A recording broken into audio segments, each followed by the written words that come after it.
Peace. This is a meat and potato sorcery production starring myself, the Water Alchemist, and today I want to give you the fundamentals on practical Egregore creation.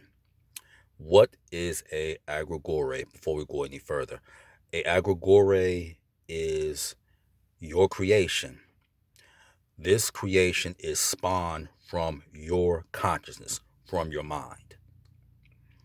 And the Egregore only exists at the behest of your will. So basically, it is birthed to fulfill your desires and your requests. This is an egregore. So, how do you create an egregore? First, it starts with these steps. Write these down or watch this video in case you forget. The first is creating a sigil for the egregore. Now, if you're not good at drawing or doing sigils, I'm going to make this even easier for you.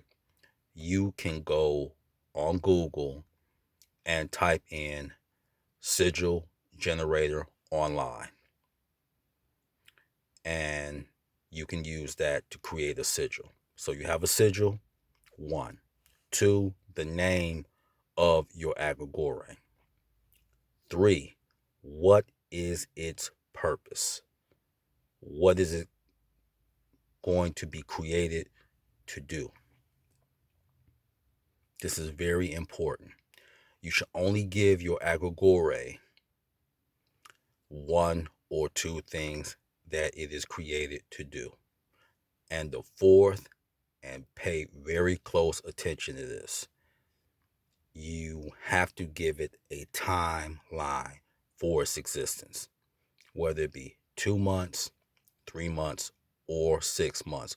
You have to basically create a fatal flaw. A fatal flaw basically means that you give it a timeline and you create basically like a spirit bomb within that. So once its purpose is done or you no longer need it, then you activate this so-called bomb and the egregore cease to exist. So when you are creating it, you also create the fatal flaw so it no longer exists. So when you're dealing with the incubation period, listen up. You picture in your mind how long it will, how it will look. So usually you can do this with, I would say, 2 weeks. Think of it like a pregnancy, and you you picture its eyes, its form, how it will look. Also, you can create along with the sigil. Make a small offering to Egregore. You give it a name, you have an altar, and with the sigil and even how it looks, you put all this on your altar. So after the, and you do this, I would say at least 2 to 3 hours a day.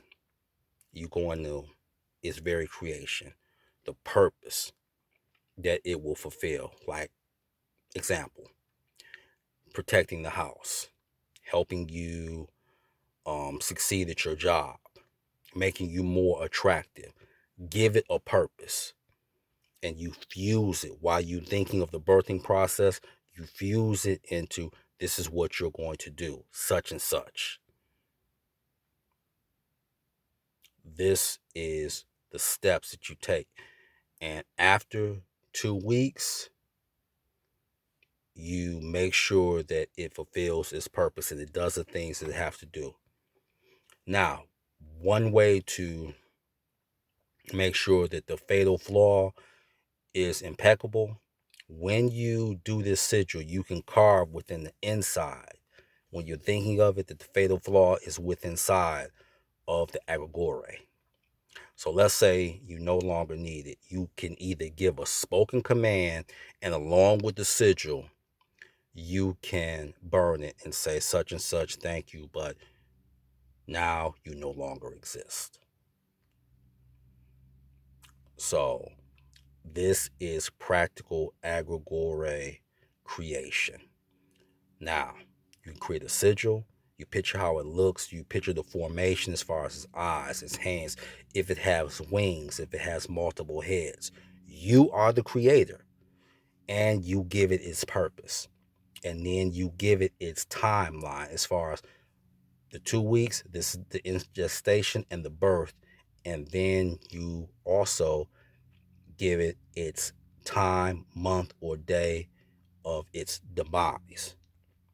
And they are here to serve you. And you make sure that you project that into it. Egregores, while they can exist, they will not harm, usually, its master or its creator. So, this is your meat and potato sorcery for the day. I'm the water alchemist. Be water, my friend. Peace.